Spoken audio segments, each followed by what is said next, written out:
এই যে ডিম খিচুড়ি নিয়ে চলে এলাম, তোমাদের দাদাকে খাওয়াবো। বা তুমি খেয়ে বলো কেমন হয়েছে।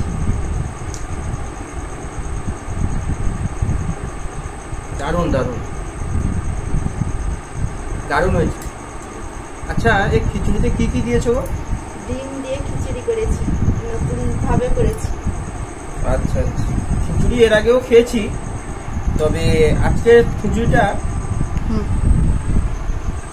এর আগেও খিচুড়ি খেয়েছি, তবে এটা যেন মনে হচ্ছে একটু স্পেশাল। এর মধ্যে আলু আছে, ডিম আছে, এছাড়া অন্যান্য অনেক কিছু মশলা দেওয়া আছে, তবে টেস্টটা কিন্তু সম্পূর্ণ আলাদা। বন্ধুরা, তোমরা যদি এরকম খিচুড়ি খেতে চাও তবে বাড়িতে বানিয়ে খাবে। আমার তো খুব ভালো লেগেছে, তোমরা খেয়ে জানাবে যে তোমাদের কেমন লাগে। অনেক তো হলো খিচুড়ি, এবারে হোক না একটু ডিম খিচুড়ি।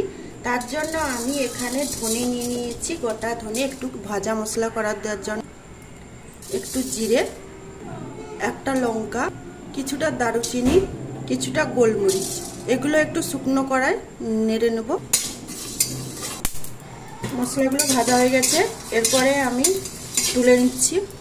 মশলাটা নামার পরে এরপরে দিয়ে দেব তেল, ডিমটা ভেজে নেব। ডিমটা হালকা করে ভেজে নিয়েছি, এরপর আমি তুলে নিচ্ছি।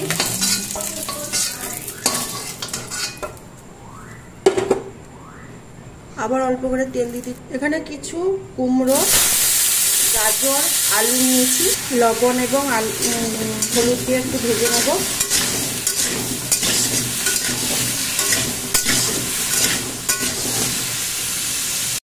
সবগুলো ভেজে তুলে নিয়েছি, এরপর দিয়ে দেব তেল,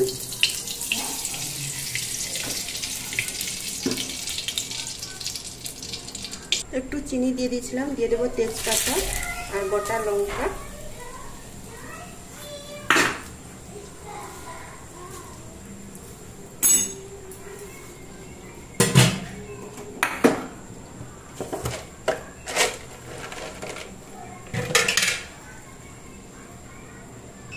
দিয়ে দেব দারুচিনি, পেঁয়াজের কুচি। পেঁয়াজটা লাল লাল হয়ে গেছে, এরপর দিয়ে দেবো আদা রসুনের পেস্ট। আর এই ডিম খিচুড়িটা খেতে অসাধারণ লাগে।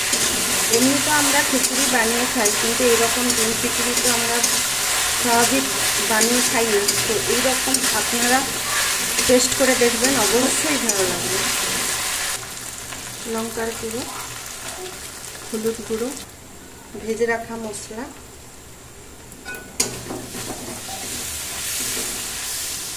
দিয়ে দেব জল,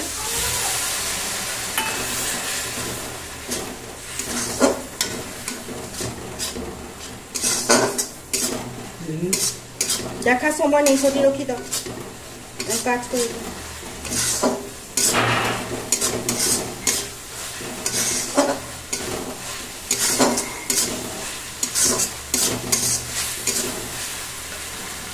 মশলা থেকে কত সুন্দর তেল ছেড়ে গেছে দেখুন বন্ধুরা। ভেজে রাখা আনাজগুলো দিয়ে দিচ্ছি,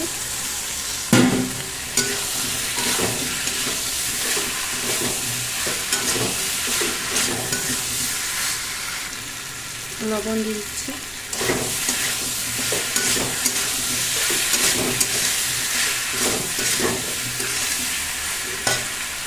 ভেজে রাখা তেল,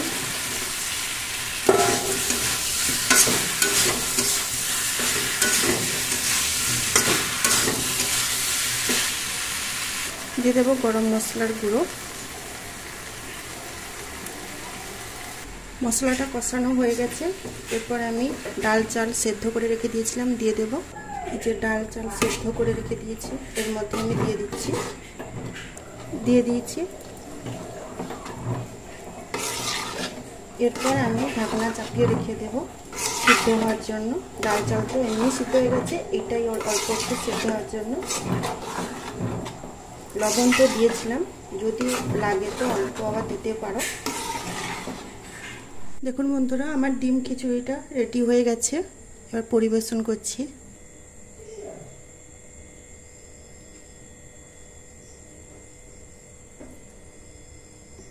দেখেছেন বন্ধুরা কত সুন্দর কালার হয়েছে ডিম খিচুড়িটা।